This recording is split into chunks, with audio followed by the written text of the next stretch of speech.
Missed an episode of your favorite podcast? Choose from over a decade of content in our archives, not just the latest episode. All free at gcnlive.com. This is your call to action. Get prepared, America. Economy, survival, energy, disasters. This is USAPrepares.com. Informative radio, educational radio. Interact now by emailing instructor@USAPrepares.com or text at 434-390-7953. Class, please take your seats.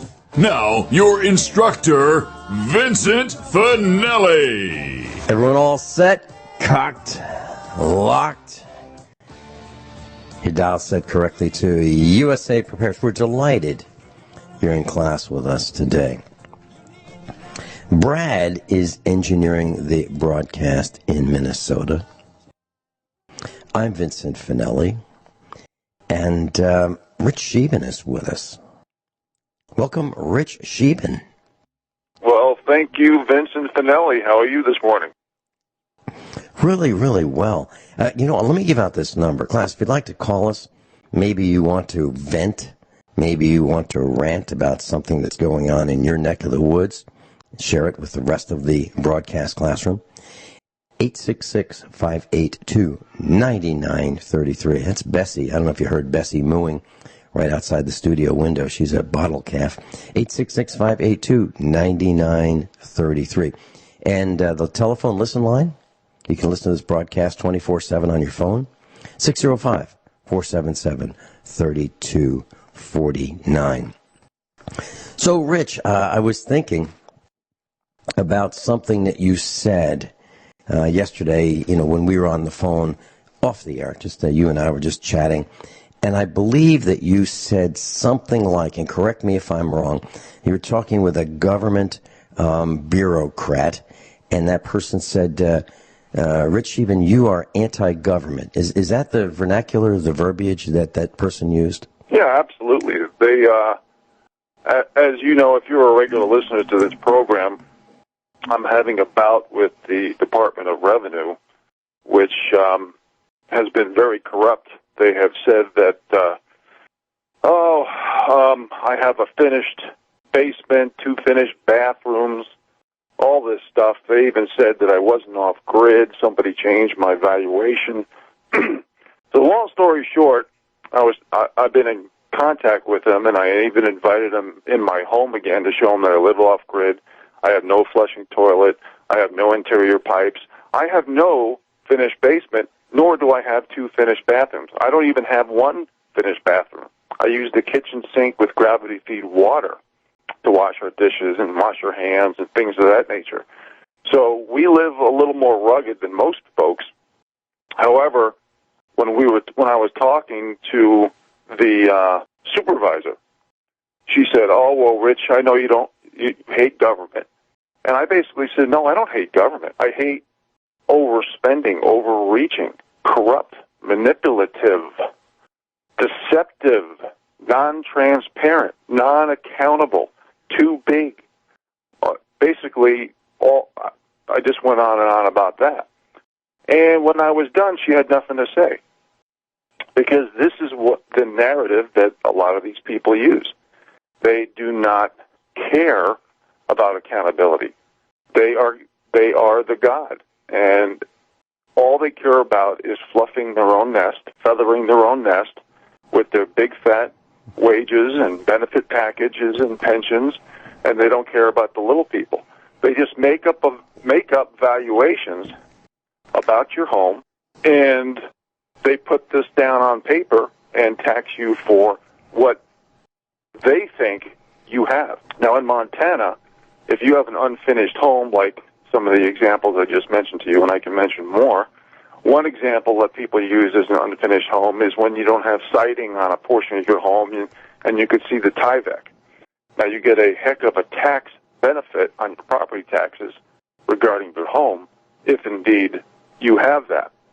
Well, I just explained that my home is also unfinished, where I have my septic pipe, which is open. I'm looking at it right now in my so-called quote-unquote bathroom. And, we don't have any of the amenities like hot water heater or pressure tank. So it's unbelievable how they can just take something. And I had the last assessor, I invited him into my home as well to show him I lived off-grid and how rugged that I do live. And apparently they said they couldn't find his notes. Imagine my shock. So they basically had me down for these valuations for who knows how many years of having this certain lifestyle and certain amenities, which I never had because I do live in an unfinished cabin. So the corruption that's behind the scenes is eliminating the fact that we can't control our own destiny. And I'll just give you one example here. I just read an article. I'll read the first sentence, and I might be going onto a little tangent here, but I'm going to read the last three sentences of this article. Democratic California Rep Maxine Waters is paying her daughter more than $100,000 in campaign funds this election cycle, according to the Federal Election Commission, FEC, filings reviewed by the Daily Caller News Foundation. And the last few sentences read, Liberal watchdog group Citizens for Responsibility and Ethics in Washington, acronym CREW, named the California Democrat one of the most corrupt members of Congress. In the midst of the national financial catastrophe, Representative Maxine Waters, Democrat of California, used her position as a senior member of Congress and member of the House Financial Services Committee to prevail upon Treasury officials to meet with One United Bank, CREW explained. She never disclosed that her husband held stock in that bank. And see, this is what's happening in government, from the highest federal official all the way to state government, municipal government, county government. They have no accountability. They can say anything. They can do anything. They can steal our money. They can run deficits and feather their own nest with the explanation of why they need money, with absolutely no transparency, no explanation, no nothing. And this is why the economy is in the shape it's in, Vince. This is why I talk Economic 101 all the time, because there's no way the average Joe, in other words, the bottom 93% of Americans, can afford to stay ahead of the game when we are literally being robbed and stabbed in the back by these government officials who have no accountability. Vince? Okay. Let me connect a dot. So let me read the biography as posted on house.mo.gov. This is a government website for the Missouri House of Representatives. Representative Gene Evans, a Republican, represents parts of St. Louis County in the Missouri House of Representatives. She was elected to her first 2-year term in November of 2016. In addition to her legislative duties, Representative Evans is a real estate agent and investor. She has coached and officiated volleyball for 30 years. Okay? This is part of her biography. Now, what has she done? Well, let's see. I'm going to the article. All right, so in the kansascity.com website, Missouri voters will decide on a 10-cent increase in gas tax. Voters will get the opportunity in November to decide whether to increase the state gas tax by 10 cents a gallon to help pay for road and bridge repairs and fund the Missouri Highway Patrol. The Missouri Highway Patrol. Those are the cops with the radar guns. It says that lawmakers passed a bill on Friday that would let voters decide whether to increase the gas tax by 2.5 cents each year for 4 years. The current state gasoline tax is 17 cents a gallon. Now, to increase it to 10 cents, class, is a 59% increase. 59% increase. This is me speaking. I'm outside the article right now. So they want it to go up from 17 cents to 27 cents, which is a 59% increase. It says the bill passed the House of Representatives 88 to 60 on the last day of the session. Okay? Now, it doesn't need the governor's signature for this measure to go before the voters. Now, continues to say that Representative Gene Evans, the sponsor of the bill that includes this measure, said the tax would generate at least $288 million annually for the Highway Patrol and $123 million to local governments for road construction. So the vast majority goes to the Highway Patrol. All right, and it goes on to say all kinds of things. Here's part of the article. Our grandparents built us tremendous infrastructure, transportation system here in Missouri that's brought us to where we are today. We've got a system that can really help keep our citizens safe and move our economy if we choose to maintain it. That's what these guys are saying. So what they really want to do is give the cops more money to keep us safe. Now, what about, well, here's one comment. One person, there's only one comment to this entire article. And it just says here, seriously? Another tax increase? Most everyone with whom I speak is in financial distress. Almost half of American families can't meet their obligations for food, housing, and other necessities. How about we fire half of the government employees who are bleeding us dry? Do you remember when the police used to help senior citizens change their flat tires? You know, before radar guns were invented? And we can't maintain our bridges, but we can afford to install cheese graters between the opposing highway lanes that prevent us from using the grass median strip to safely avoid accidents? How about stopping the reckless government spending and cut taxes in half? That would be a good start. What does that sound like? I wrote that. Only one comment. Challenging these government thugs who can't get enough of our money. We'll be right back. Rich Sheben's with us. Offgridmontana.com. Offgridmontana.com. Charles in Ohio. You're on the air with us. Welcome. Hello. Good morning. Hope you're well. I was listening to your comments, especially on the gas tax, and it relates so much to what I like to talk and argue about. The disruptive technologies. There's a gentleman named Rudolph Gunderman who made a chemical surfactant, additive for you use it with gasoline or diesel fuel. You could mix it 50-50 with the water and gasoline, and it would burn in a car about normally. It required a modification of the engine to use it fully, but he demonstrated it with Caterpillar Heavy Equipment Company on a fleet of school buses. It works, but they don't allow us to have that type of technology. There's also a gentleman who made a device, he called his invention aquafuel.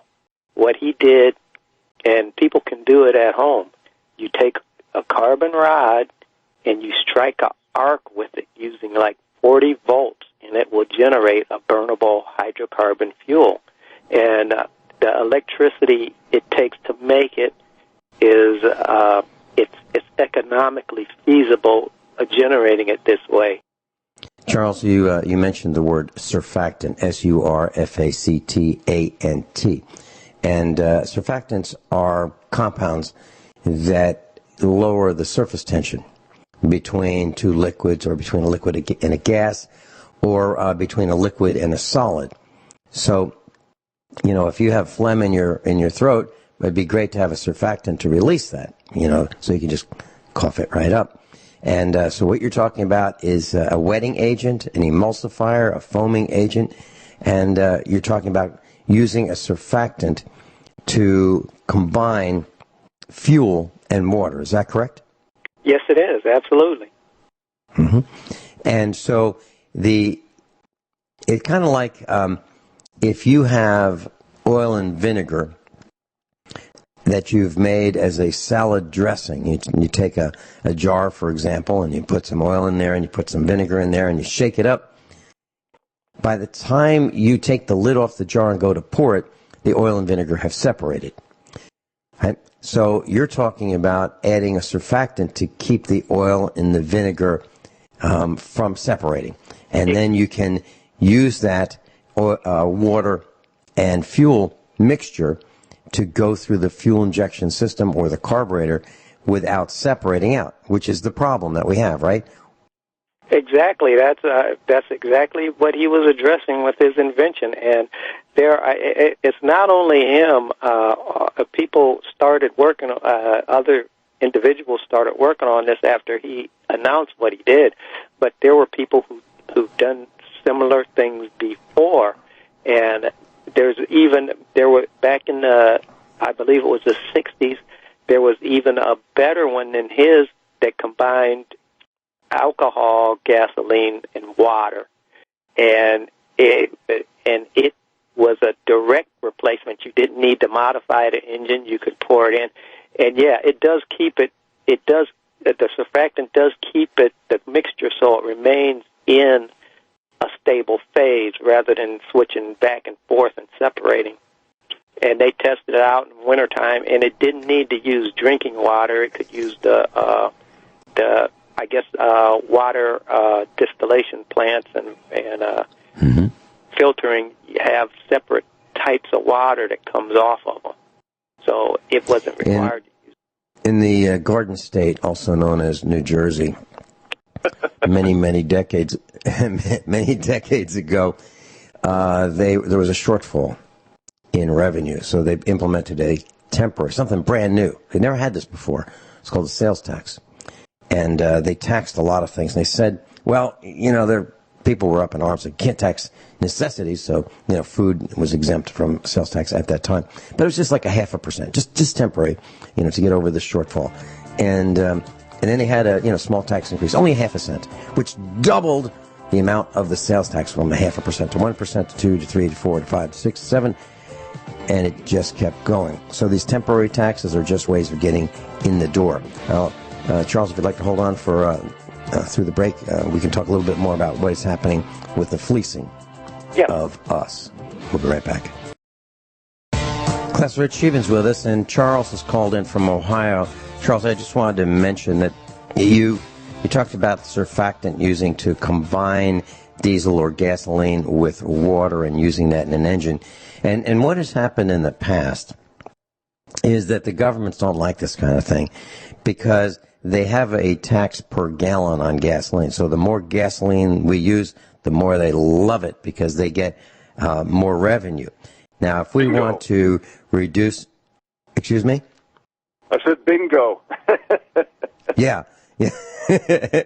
Right. So the more we dilute the gasoline that they're taxing with untaxed water, the less they like it. So I believe that the government would start saying, well, you know what, y'all are using less gasoline, so we're going to have to double the gasoline tax to compensate. Because, well, we have to pay for the police and the bridges. Since when does the gasoline tax move over to paying for the cops? Since when? It was supposed to be for road construction and maintenance, not cops. You know that? That's what it was for. Charles, any other comments about what I've said? Oh, yeah. Well, I just, sometimes I get off point. I ramble because my mind, everything, it keeps. All right. Hey, thanks, Charles. Thank you for calling in. One more point. So, Rich, you and I have been challenging the system because of the over-taxation of our properties, and I'm looking forward to your report next week when you tell us that they've backed down and that they've given up because of the fraud that they've perpetrated by telling you that you're being assessed for things that you don't have. They've made it up. It's pure fiction. It's pure fraud. And if we committed fraud, we would be arrested and we'd be put in the hoosegow and we'd be tried and convicted. That's what needs to happen to the tax assessor who came to your place, right? Yeah, I don't agree. I don't disagree. Let me touch on what you and Charles were talking about. First of all, this talk about oil and additives and things like that. If we had true supply and demand and free markets, and not this crony capitalism, and OPEC shouldn't even be relevant anymore, because what's happening is oil should be $30 a barrel tops. Okay. What Saudi has been doing is artificially raising prices to sell this IPO that they're trying to unload on some country or some pension fund or somebody, and plus speculative investors are raising prices artificially because more rigs are coming in to produce more oil, and we do have an oversupply. And we have less demand, and that should cause cheaper prices, but that's not what's happening. But it will happen soon. And with the fracking technology that not only we have, but other countries now have, natural gas alone should drop prices. We have enough here in the U.S. of natural gas to basically charge the people $1 per gallon just with natural gas. So everything is a fraud based on taxes, based on keeping the middle class or bottom 93% down. And now going to what you just said, yeah, it's going to be interesting to see what happens. I'm probably going to get a price decrease of a very small amount because we have to remember we got to get rid of this left-right paradigm. Okay, we have a fascist system. Trump inherited sabotage, and I got numbers all day long that I can prove this. It's a status quo maintaining an incognito caste system where people cannot get out of. It's not a left-right paradigm. The demographics, the debt, the credit, the pension promises, all valuations are unsustainable headwinds for future rate of growth. The debt, household, corporate, global, like Vince mentioned earlier, 43% of U.S. households can't even afford rent, transportation, child care, or cell phones. And we're supposed to be in the second longest recovery ever. Use that term recovery in mega quotes and put an asterisk by it. So the bottom line is we have stagflation because of the subsidies, the money printing, the special interests, the lobbyists, the PACs, all for the benefit of feathering the nest of the elite. I cannot say this enough. When you look at what's happening in America, we literally have a looting stage from corporate America and big government, and they're all protected by the mainstream media and the courts. It's a cabal. And the CEOs and CFOs and all these corporate executives, they've been using 0% loans for years to buy back stocks, to give themselves huge bonuses, to pay off dividends. There's no reinvestment going into the company. Most companies have eliminated their core business model. Okay, people have to understand that. They're trying to make everything look good on paper, but when they issue bonds, a.k.a. selling debt, they're bundling bad debt or toxic assets with so-called AAA government bonds or AAA this or AAA that. And we all know that all earnings are adjusted. That's the disclaimer. Basically, all the credit rating agencies are bought and paid for. Everybody is bought and paid for at the hierarchy levels. Corporate debt has hit its highest level in the U.S. regarding GDP since 2008. American corporations are leveraged to the hilt. The 20% of the Russell 2000 and 10% of the S&P 500 have to borrow money just to pay interest. That's called a zombie company. Unemployment numbers mean nothing. It's all BS. You got to look at the labor participation rate of the 25 to 54-year-olds. There's almost 100 million people not working. How the heck can unemployment be under 4%, just like GDP? There's no validity to it anymore.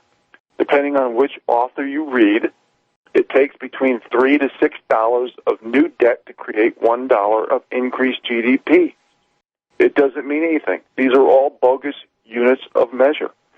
So when the corporations take this free money and they issue new debt, what are they doing? Share buybacks to the wealthy, especially the dividends and preferred stockholders.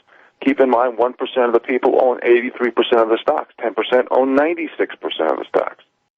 And then it goes to executive cash pockets in the form of stock options. And then you have acquisition and mergers with the rest of it, which basically means consolidation. And then you have robotics, automation, artificial intelligence, and that technocracy taking more jobs in an environment where high yield and junk bonds won't be able to pay investors. We're going to see default signs. We're going to see bankruptcy signs, cost-shifting signs. They're going to be neon signs blinking in an era where margin debt is at an all-time high, which is going to force the people to sell assets or quote-unquote collateral at fire sale prices. This is going to trigger a huge collapse.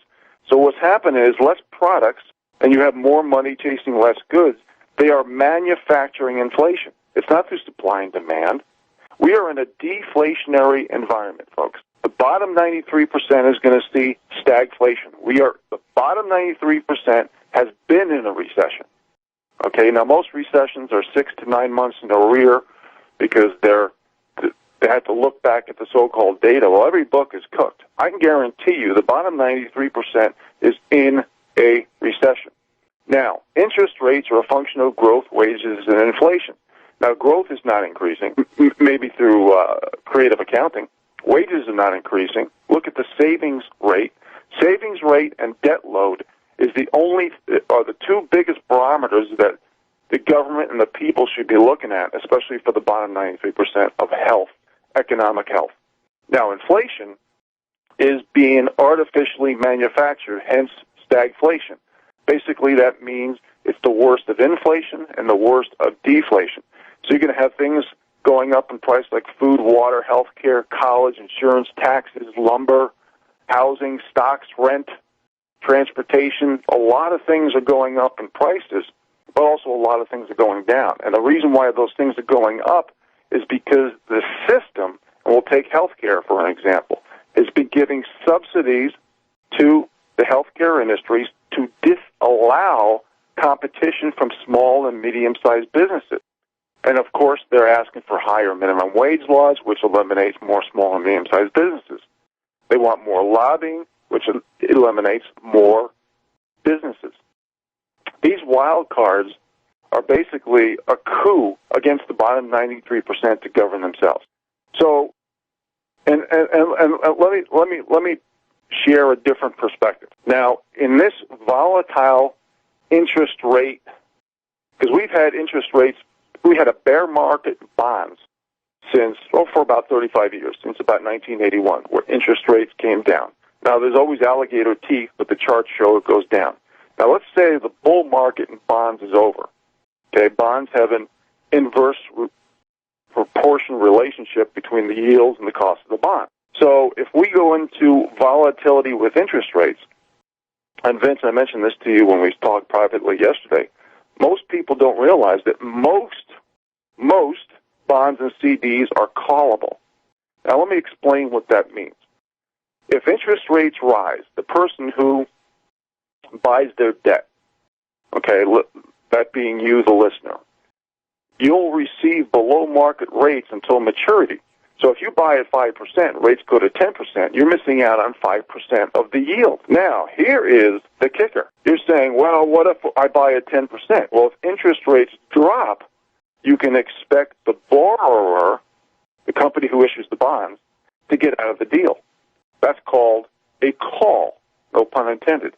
So they call the bonds. So if you buy the debt or the bond at 10%, rates go back to zero, the company calls that bond, and you missed out on the great return. So don't be deceived by saying, oh, well, if interest rates go up, I'm going to make more yield.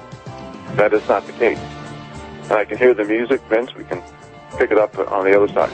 Yeah, we'll talk more about bond calls when we come back. Rich Sheben's with us, offgridmontana.com.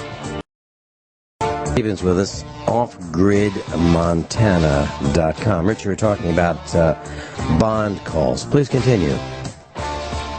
Well, let me give one of the specific examples I gave regarding health care spending, because what the powers that be wanted to do is protect the too big to fail and too big to jail.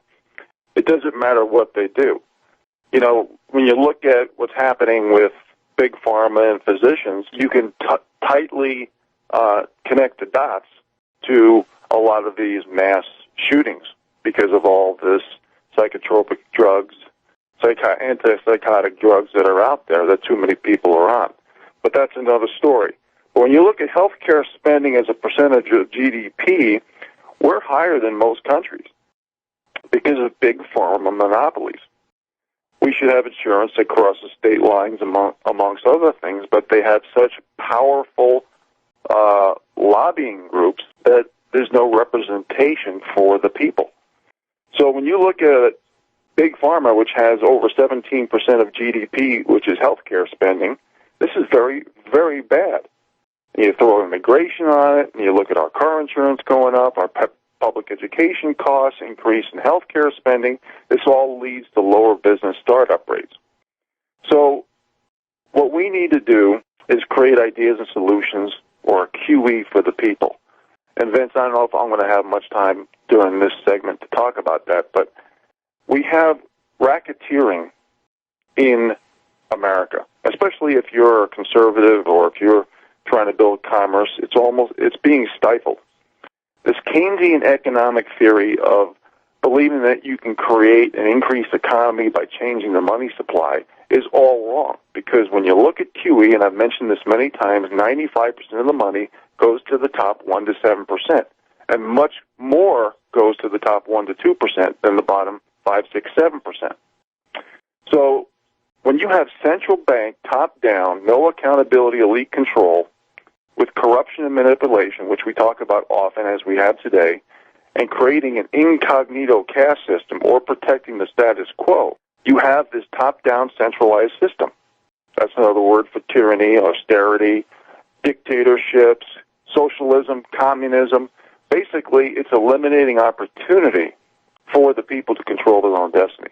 And this has been going on for about 80 years. It's basically elite interventionism. So when you print, inflate, buy now, pay later, all these Keynesian economic teachings are so corrupt that they're literally shifting asset and liability columns. And this is also called creative accounting manipulation. Goods and services and the movement of that is what creates prosperity for the little people. And we are not getting it. When you look at the numbers, look at the subprime auto delinquencies and a decline in foreign demand for our U.S. debt. This economy cannot sustain higher interest rates. That's why I mention fairly often that interest rates are a function of growth, wages, and inflation. And inflation is being artificially, illegally manufactured. Do you know that 96% of all mortgages now entering another, first of all, we're entering another subprime mortgage era history, but 96% of all mortgages are backed by the U.S. government, in other words, a.k.a. you, the taxpayer. So as we enter a new era of unbelievable debt, unbelievable credit, which is collapsing, and then when you look at the credit, the yield curves, which is tightening or flattening, we will probably have an inversion of the yield curves. I'm going to guess probably sometime this fall. I'd be shocked if this does not happen. So when you look at the yield curve, there's different ways of saying this. Under normal conditions, the short-term bonds should not yield more than long-term bonds, okay? And higher interest rate equals longer maturity. So banks need to borrow low and lend high because they need that spread to survive. Higher rate for higher risk. And once we lose that, commerce stops. And we can touch more on that after the break then. Yeah, and I've got a comment also about taxes and what the other team is doing to us. I've got a concrete example. I'll proceed it with an apology. I was involved in it. I'll share it with you. When we come back, Scheben, offgridmontana.com. Everyone all set, cocked, locked. Hour number 2 of the USA Prepares. Rich Scheben's with us, off-grid Montana. Rich, you were talking about inverted yield curves and bond calls. Did you want to continue? Well, there's so much data that I have. The reason why I want to explain why I do all this, folks. I do this because it's so important to understand Economic 101. And if you did, anything that is top-down, centralized control with no accountability is going to screw the little guy. And when I say the little guy, I mean the bottom 93% of America. We're at the point where there's a law of diminishing returns for everything because we have a demographic situation, corrupt monetary policies from the central banks, Keynesian economics, which I talked about briefly just a few moments ago, and group identity politics has basically destroyed the value and appreciation even for work, where college degrees mean nothing because hard work, effort, proven results, and qualifications has been paid off. Look at all the science people for global warming and at NOAA, the National Oceanic and Atmospheric, whatever it's called. Look at all the gag orders. I mean, you cannot believe anything. Everybody, look at this. Look at our FBI, our CIA, NSA, Department of Justice. Look what they've been doing. They're all bought and paid for. Spying on Trump, for Pete's sakes, or the President of the United States before, while he was a candidate, and even after. I would like to know, Vince, if we can find out, the people can find out if this was paid for, when the Obama administration paid for it, and the DNC, if this was paid for using some of the taxpayer dollars. I think that would be enough to say enough is enough. Do you know that 76% of companies that recently went public has negative earnings? This is the highest level since the dot-com era. There's nothing healthy about this economy. What I'd like to do, Vince, is, I know I've done this before, and I'd like to talk about how we can fix the economy, and I call this a QE for the people. And if I may, I would like to go over some ideas and solutions for the little people that can really make a difference and change this economy overnight, because things are too corrupt. Why don't you do it right now? Okay. Do it right now. Okay. What? And I've mentioned this over the air, folks, just hoping somebody from the Trump administration would hear this. Somebody at the upper hierarchy levels of government, which isn't bought and paid for, that could basically pass some of this information on to the people who can make a difference. Because it seems like we can't trust anybody, the mainstream media, our intelligence agencies, even the IRS was trying to get you. I mean, it's that between the bailouts, the QE, the too big to fail, the too big to jail. I mean, nothing is working. You think with all this corporate tax that our own U.S. companies would get when they got the benefit from 35 to 21%, they could have put it into the people, into the employees, to R&D. But what they're doing is they're going more to India, more to China, and the executives are pocketing the difference. There's no core benefit. There's no corporations left in America. So what I would like to see is I'm going to go through a series of ideas and solutions for the people, because as I've mentioned many times, including today, QE or quantitative easing, 95% of that money goes to the top 1 to 7%, mostly the top 1 to 2%. Basically, that's why they're talking about universal basic income, people, because they've been getting it, the elite have been getting it for the last 20 years, especially the last 10 under ZIRP, or zero interest rate policy. So we need to break up all the big companies, the oligarchies, the monopolies. No more too big to fail, too big to jail. I mean, we bailed out Wall Street, we bailed out the big banks, we got rid of Glass-Steagall so that especially the commercial banks can be, I'm surprised they don't offer drinks and slot machines in the lobby, because they're basically casinos using the taxpayers' money with no accountability. Lobbyists, special interest PACs need to go. The people, this is going to be very hard for the elite to swallow, but the people must decide how much net worth an individual can have, or corporation. In other words, we have 8 people in the world that have a higher net worth than half of the globe combined. And because we no longer have true capitalism, they call it crony capitalism, everybody's bought and paid for. Free markets of supply and demand is almost gone. Look, who funds both sides of the wars? Who funds the NGOs? Who funds the geoengineering? Who has the patents on all these weather manipulating processes? Is it the bottom 93% or is it the very, very few at the top? I think we can all answer this.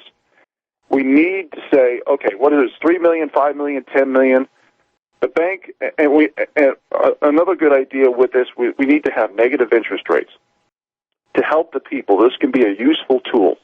The banks still get a huge spread from cars and credit card and other personal loans, but what we need to do is eliminate the ability for the super wealthy to make all the laws with no accountability for themselves. We need means testing on both ends. So negative interest rates is a fee. So if you have, say, under $1 million in the bank, you do not get that fee. And there needs to be means testing on both ends. I would like to see mortgage rates go possibly to 100 years, at least 40, 50, 60, because we need laws of excess. We don't have laws of excess. It's unless you're in the criminal cabal, unless you're in the group, unless you're in, the secret society, you have no chance. Because these people are literally buying treason, buying sedition, buying espionage with the people's money. And I think a great example of that is what's happening with the DOJ and the FBI, and even the CIA, IRS, and NSA is involved. We can't trust anybody anymore. Nobody trusts the mainstream media. They say they have a 6% believability rate. I don't even know if I believe that. And they use it as an analogy as a lost leader. So they say a few things as the truth to bring people in. Now, I would also like to see the mean household debt be identified, and that amount given to each home. If you have that debt, you have to pay it off. And if you are out of debt, you have to spend it, whether it be in the form of cash or vouchers to churn the economy. Vouchers would help prevent hyperinflation. We need to dismantle central banks, dismantle debt-based currency, and transfer the power back to the people, just like Trump said when he was elected. Now, if the republic is not going to work because it's so corrupt, because we don't have representation, especially the bottom 93%. The only time the bottom 93% has representation is when the elite use their template / playbook / blueprint for destruction and basically pit one group against another. For those of you who have not heard Candace Owen speak, you need to. I think it's Red Pill Black. I got it written down somewhere, but you need to hear her speak. She used to be a liberal. She's a black lady in her 20s, extremely intelligent and articulate. The first time I heard her speak, she said, well, I'm black and I'm a female, but that doesn't make me a victim.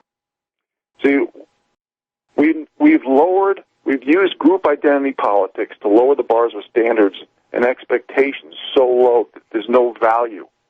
That work ethic, ability, and intelligence has been, the people who have been shoved into these groups have been insulted, degraded, and disrespected. You can't say this group can't compete or this group's work is suboptimal. You never empower an individual, a group, or a nation by lowering the bars of standards and expectations. That's exactly what has happened. We've destroyed America. We've allowed the elite to destroy America from within by rewarding mediocrity. So ingenuity, productivity, innovation, knowledge, opportunity, it's only available for the elite few.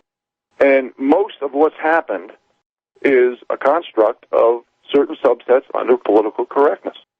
We are letting the elite distract, dumb down, and divide us by race, gender, sex, religion, ideology, and you're even seeing that the elite are basically creating chaos and infighting between generations. Generations fighting generations. The narratives, the memes, themes, talking points, and the microphone can no longer be held by certain groups that call themselves liberal, who have been overtaken by the George Soroses, the Rockefellers, the Rothschilds, in order to keep the people down. How much drug use, how much of this psychotropic drugs with no accountability from the pharmaceutical industries and the doctors can occur, which have a direct link to all these mass shootings? How long can we see wages go down? How long can we believe these so-called unemployment numbers or units of measure like GDP, which means nothing? There's no velocity of money. Look, I mean, they're literally, you hear me folks say things like politically correct buzzwords. What I mean by that is that the elite, the people who control the microphone, who basically bought and paid for the talking heads, they are literally taking America's words, like democracy, like humanity, and changing the definition. In fact, using it as a weaponized tool to divide the American people. Because nothing means anything anymore. If you want humanity, this plan of fixing the economy, QE for the people, would make a huge difference in helping humanity. Yes? I've got a couple comments when we come back. I mentioned that I would offer an apology. I will do that about something that I did. Rich Sheben's with us, and some of the things that we've been talking about are government overreach and overtaxation and just oppression. Well, here's an apology. I am sorry for my participation in something that I've done. And back in 1990, which was almost 3 decades ago, I was hired as a consultant to automate a city government. And I was hired to build a network that would include word processing, spreadsheet, database, inter-office communications, and an E911 center, emergency services. Now, you've got to remember, back then, we weren't being tracked like we are now. So, to me, it seemed like what I was doing was for the people, the bottom 93% of us, including me. This city was one of the 4 largest cities in a state on the East Coast. So it was a pretty big city. Well, at the time, that particular city had about 100,000 people. And I was the guy that spent a lot of time, a year, working on building the system. I was the consultant. And after we built the system, I learned that in order to pay for it, for this E911 center, and it was gorgeous. I mean, it was dimmed lighting, and it was really designed for the employees to have a great work environment. It was really, really nice. Well, it didn't have to be that nice. Now, I was not involved in making this magnificent. I was involved in the technology, not the decor. Well, to pay for this, the city imposed a tax on everyone who had a telephone. So if you had a telephone line, you paid 75 cents a month tax that would pay for the E911 portion of this office automation system that I was responsible for. And I remember hearing something that was very disturbing after the system was built. So 100,000 people, 75 cents a month. They were bringing in $75,000 a month in revenue to pay for these things. They had so much money, they didn't know how to spend it. I kid you not. I kid you not. They literally, I'm talking about an employee who I worked closely with, said, "We have so much money, we don't know how to spend it." Now, this organization, this city government, after I built this system, tried to hire me to move from Virginia to this other state, to be in charge of it. And I said, I don't know. I kind of like being a farmer. They offered me the second highest compensation in the city. The only person who would make more, there was just one guy, and that was the police chief. He was the only guy that would make more than me. I would get more than the mayor, get more than all of the directors of all the departments and components of the city. Me. I turned it down. I did not want to not be a farmer. I kind of like being a farmer. I was a farmer in Virginia in 1990, and as a part-time gig, I designed the system. It's kind of neat. How many farmers get to do something like that? Well, I did. The city now has over 200,000 people. So now they're raking in $150,000 a month. At least. For what? It's an enormous amount of money. What would they do with all that money? Well, I got to tell you that never in any of the discussions did anyone say, whoa, we overshot. We don't need 75 cents a month from each of these phones. How about we drop it down to 3 cents a month? Nope, never entered the discussion. I'm sorry. I was part of that. I thought I was doing something good. But the system got changed and changed and changed. Now it's returned. So, Rich Scheben, I don't think I've ever mentioned that story to you about that computer system, have I? You did privately a while back, but, even when I was in Big Pharma, they hire not everybody, but I would say 95% of the people hired in their 20s and 30s. They're in their ambitious, naive stage. I use a slash between those two words because they are indirectly related, and we don't know any better. And, it's just like a lot of people in the economy, they're pushing this narrative about, GDP and all these unit of measures that have no relevance for the little person. And that's why we keep talking about, every time we talk, Vince, we talk about a lot of issues. But we have one common issue, and I think you'll agree with, that we talk about on a regular basis. If we had some money, what would we put it into right now? And it all goes back into buying a piece of land, trying to be as self-sufficient as you can, learn to live below your means, know the fine line between needs and wants, and that's one of the reasons why we are trying to talk to people who want to buy land with like-minded people, that we would get together, share skill sets, and create a business plan where they can live on a piece of land for 5 or 10 years, have the lifestyle, learn the skill sets, cross-train one another, and either live on it forever or turn it into a hobby farm that they can sell and make it an actual business model. But I can't think, because colleges are worthless, 90% of the degrees are worthless, and I got 3 of them. I know that for a fact. People are hired now based on what group you're in and has nothing to do with hard work, effort, proven results, and qualifications. So we are a country of the law of diminishing returns, where we have rewarded mediocrity and nothing matters anymore.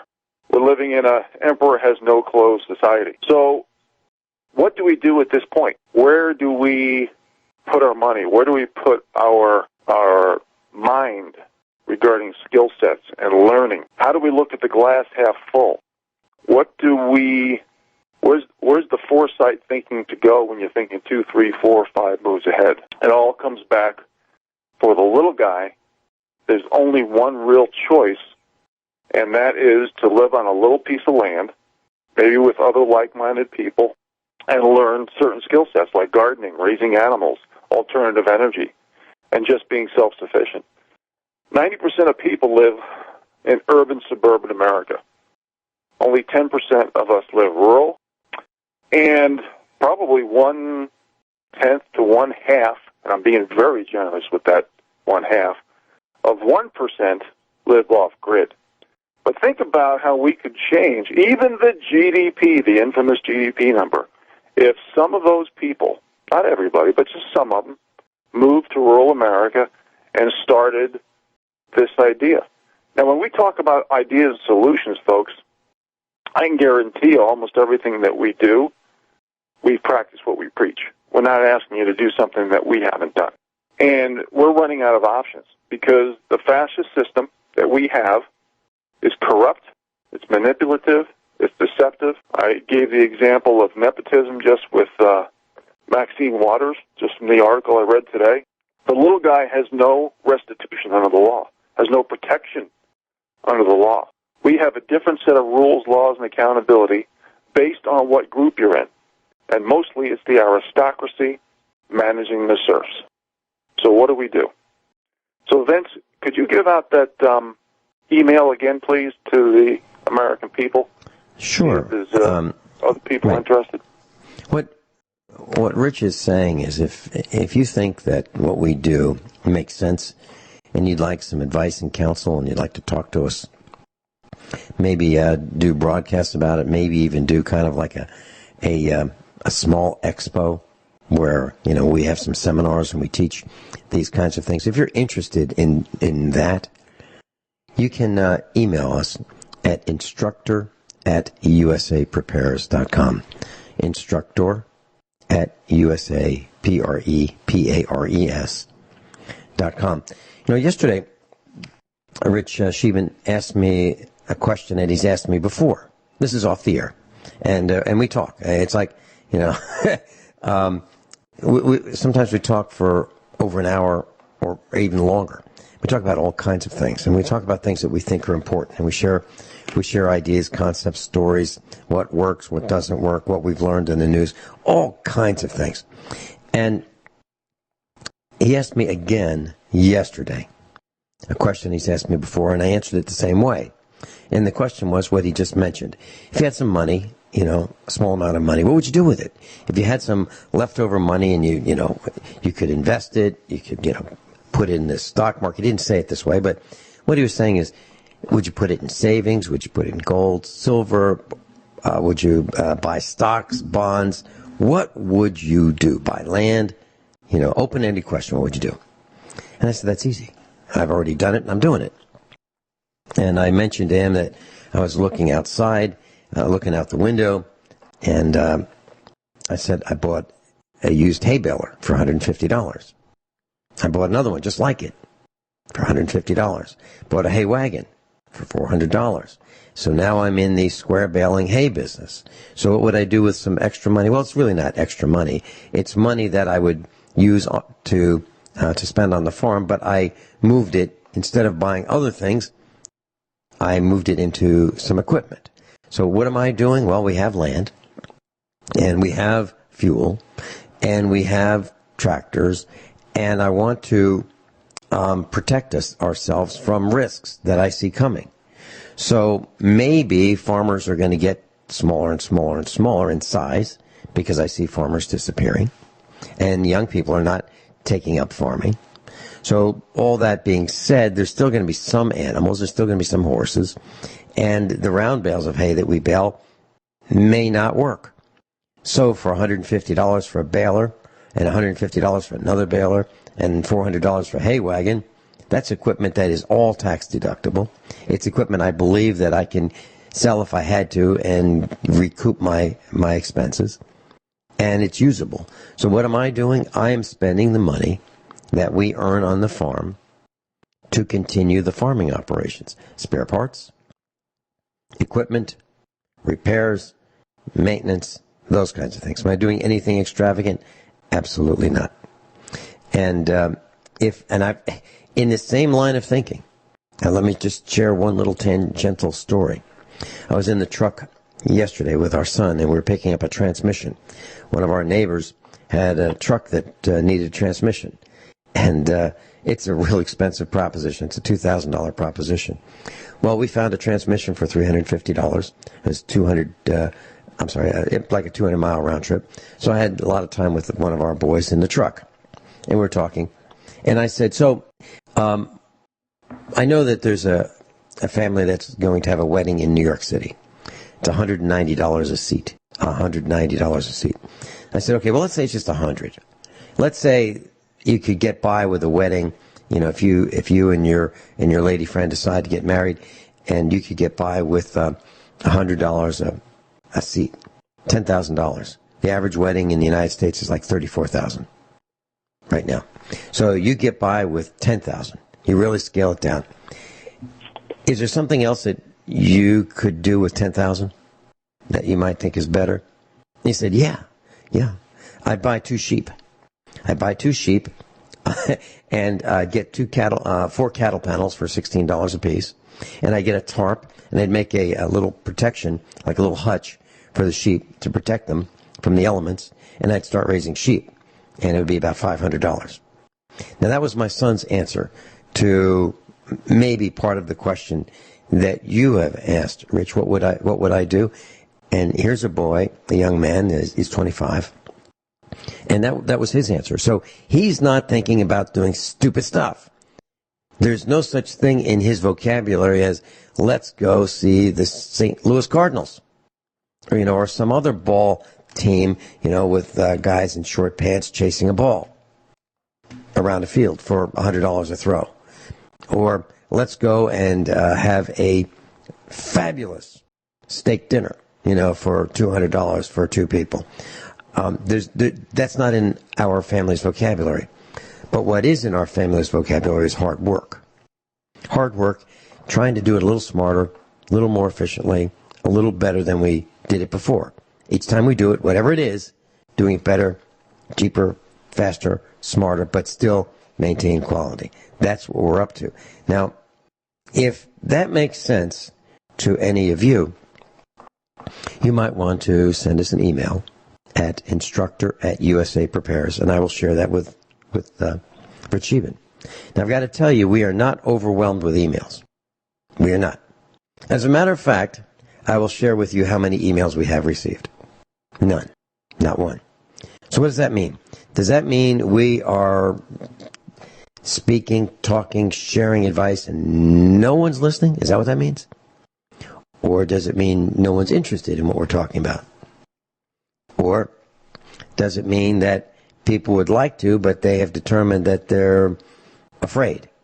The risks in their mind are too great that they can't conceive of leaving their current environment, all their relatives that are in the pack, in the tribe, in the herd, whatever you want to call it, in the group, in the family, or as Meghan Markle would say, in the firm.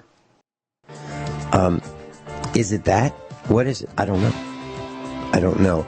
But there's no email that we have received, or have the emails been blocked? I don't know. But we haven't gotten a single one. Not one. So if you're interested, instructor@usaprepares.com. Interested in what we have to say? Any suggestions, comments, concerns? Instructor@usaprepares.com. I got a call here at the farmhouse a little over a week ago. And typically what I do when I receive calls, I ask the question, what can we do to make the broadcast better? And I was talking to this gentleman, and I said, so what topics do you like? What topics do you like that we discussed? And he said, Kyle. I like Kyle. Kyle, you're on the air. Welcome. Hey, good morning, guys. Hey, I just want you to know, we don't have email, but I sent Kyle, 2 carrier pigeons. Yeah, can you hear me? Hello? Kyle, are you there? Hey, yeah, I'm here. Can you hear me? Can hear you I just can hear great. Vince. Yep, we can hear you. I'm here. Kyle, you had some comments? Yeah, I said, I don't have email, but I sent a couple of talking carrier pigeons, one towards you and one towards Rich, and they came back about 2 days later and asked, where in the heck do you want me to go? They just couldn't find either one of you. Yeah. But, no, I was just going to, my comment for this really is, if people haven't woke up to the facts by now, they deal with the problem that everybody, I think, in this country is dealing with, and that is we're too apathetic. We're too, even as bad as it is right now, we're too well off to actually take any of this too deep unless people, like I'm doing the same kind of stuff you are, Vince. I'm buying things that I think I'm going to need that if I'm not here, my kids will be able to use, hand tools, things that, the hand drills, anything I can come across at a garage sale, plastic piping for watering systems, you name it, I'm trying to pick it up and make it so that I'm going to be able to continue on and survive, but I think it's the problem we deal with that I feel is just apathy. We're still too well off. We're just like the Romans, as long as we got bread and circus, people are just not going to do anything. And it saddens me because it's going to be so mind-boggling dreadful when this hits that I'm afraid that a lot of people are just going to be eat up by it. Well, you know what, Kyle? I totally agree. Rich, I just got to mention one more piece of data. Back in November of 2007, right before things got real bad with the last crash, consumption of durable goods today, well, let me even back up. Industrial production was about 1% higher than it is now, and that's right before the crash. But today, consumption of durable goods are up 53%. You know what's paying for that? Debt. And that's one of the reasons I talked about the yield curve inversion and the flattening of the yield curve, because that basically means that credit is collapsing. Credit is collapsing. So if people are paying their bills and their lifestyle through debt, and you can't get credit in a debt-backed system, what do you think is going to happen? Solvency and liquidity are going to be two words that will be discussed at every meal, at every table, because the game is rigged. Yep, I totally agree with you. Yep, I think Kyle, yeah, go ahead. Kyle, you mentioned something that I shared with Rich off air last evening, and that was, I was paraphrasing what we were talking about large trucks, and you shared with me what you learned from a big three auto manufacturer about the new design of trucks that was coming out when you were in a dealership. Is that something that you can share on the air? Sure. They a lot of, I won't go into which one, but we got a notice when I was a service manager for one of these big companies, and they sent us this little thing that said, we are creating trucks that have the illusion of toughness. And I thought to myself, if that isn't the reality of our entire society, our military, everything is built on the illusion of toughness. We don't have tough people anymore. Yeah, that was the word that I used, illusion, and that's what's happening. So when you look at these big trucks, whether it be Ford, Chevy, Dodge, Ram, whatever it is, GMC, they have these great big massive square grills. Like, they are tough, and you're paying for that with reduced fuel economy. And now what's going to happen when gas approaches $4? You're going to be able to drive those big behemoths. Kyle, thanks so much for being with us. Rich Scheben, thank you for being with us.